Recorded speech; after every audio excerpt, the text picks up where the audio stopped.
que lá são basicamente invisíveis, né, invisíveis, como que eles estão ativos, lutando por um sistema de alimento local, contra os transgênicos, contra o uso de insumo químico, lutando por uma soberania alimentar, por um alimento de qualidade, ou seja, a luta lá não é pela terra, é pela comida, né?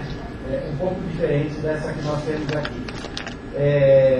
O outro é movimentos camponeses, espacialização e territorialização e mundialização, em que eu faço um estudo comparativo de movimentos vinculados à via campesina no Canadá, no México, na França, na Espanha, Portugal, tentando entender como que esses movimentos produzem os seus territórios e como que eles se vinculam, né, como que eles se vinculam com políticas públicas e como que eles produzem os seus territórios.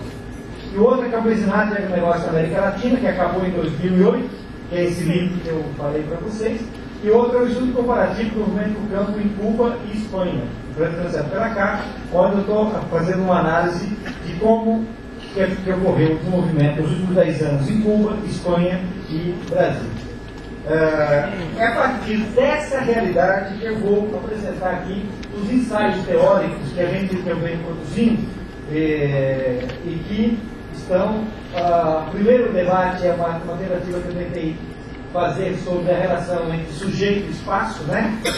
Como que eu estudo o processo de produção do espaço a partir da ação do sujeito. Para eu entender o movimento social, o movimento socioespacial, é fundamental eu entender a ação desse sujeito. Eu, quando comecei o meu mestrado, eu comecei estudando o movimento Sem Terra, o MST. Foi interessante que eu fui reprovado porque o parecerista do meu projeto disse que o movimento social é uma categoria de análise da sociologia, que eu deveria fazer meu mestrado na sociologia e não na geografia. Mas eu tinha feito a minha graduação na geografia. Eu queria estudar o movimento social desde uma perspectiva geográfica. E foi interessante que isso foi em 1988.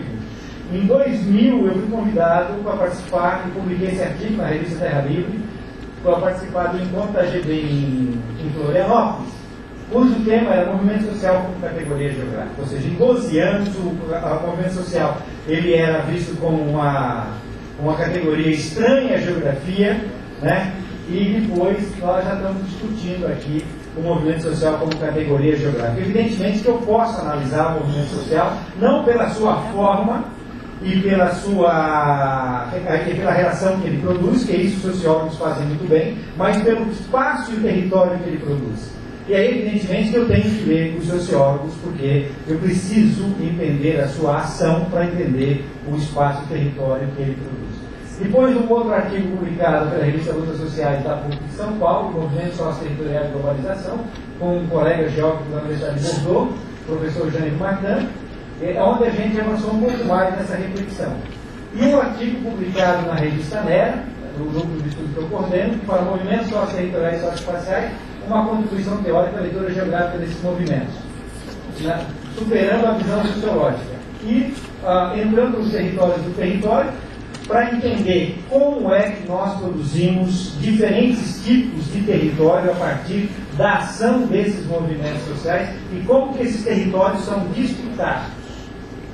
E hoje no campo nós temos, na América Latina, em qualquer país do mundo, nós temos uma disputa permanente pelo território, e depois eu vou aprofundar um pouco mais. E um outro trabalho que eu escrevi recentemente agora, sobre a tipologia de territórios, para a gente avançar um pouco daquela visão tanto quanto clássica da geografia, de entender o território somente como espaço de governança, somente como o espaço do Estado, o espaço do país ou o espaço do município. Há um conjunto de outros territórios que são produzidos no nosso cotidiano e é fundamental que a gente compreenda. Então, eu estou aqui partindo do Milton Santos, que eu acho que é uma das definições mais amplas de espaço. O espaço entendido como um conjunto indissociável, solidário, contraditório de sistemas de ações e sistemas de objetos.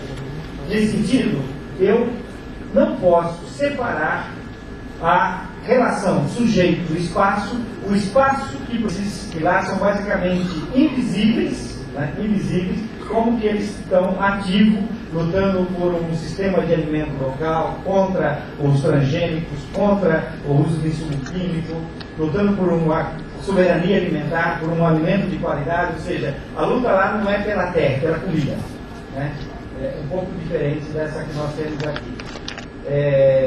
O outro é movimentos camponeses, espacialização e territorialização e mundialização, em que eu faço um estudo comparativo de movimentos vinculados à via campesina no Canadá, no México, na França, na Espanha, Portugal, tentando entender como que esses movimentos produzem os seus territórios e como que eles se vinculam, né, como que eles se vinculam com políticas públicas e como que eles produzem os seus territórios.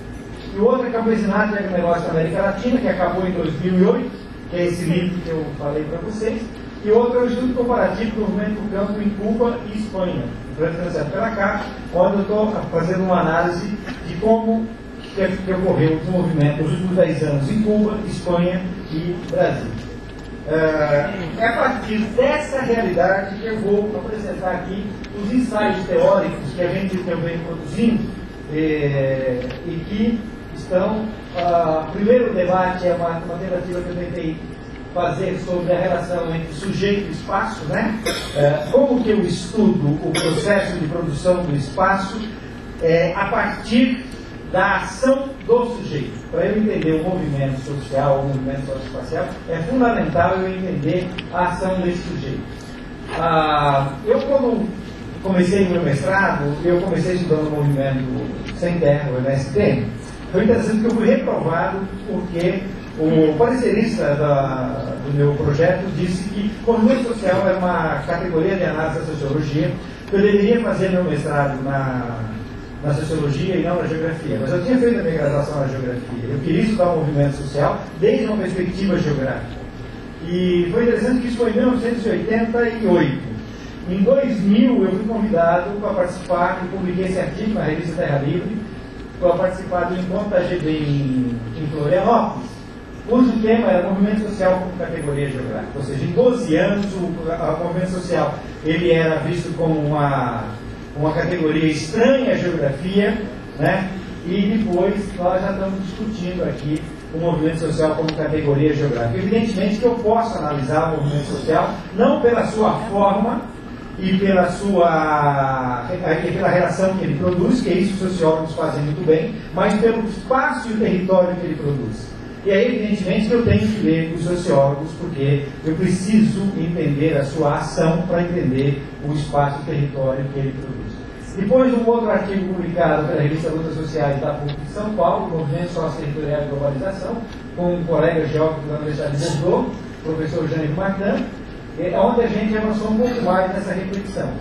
E um artigo publicado na revista NERA, no núcleo de estudo que eu coordeno, que fala movimentos socio-territoriais e socioespaciais, uma contribuição teórica à leitura geográfica desses movimentos, né?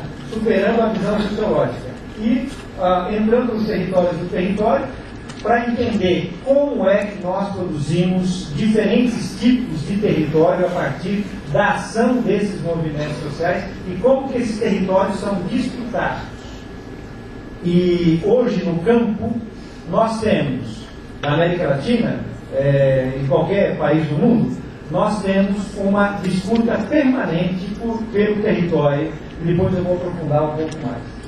E um outro trabalho que eu escrevi recentemente agora, sobre a tipologia de territórios, para a gente avançar um pouco daquela visão um tanto quanto clássica da geografia, de entender o território somente como espaço de governança, somente como o espaço do Estado, o espaço do país ou o espaço do município. Há um conjunto de outros territórios que são produzidos no nosso cotidiano e é fundamental que a gente compreenda. Então, eu estou aqui partindo do Milton Santos, que eu acho que é uma das definições mais amplas de espaço, o espaço entendido como um conjunto indissociável, solidário, contraditório de sistemas de ações e sistemas de objetos. Nesse sentido, eu não posso separar a relação sujeito-espaço, o espaço que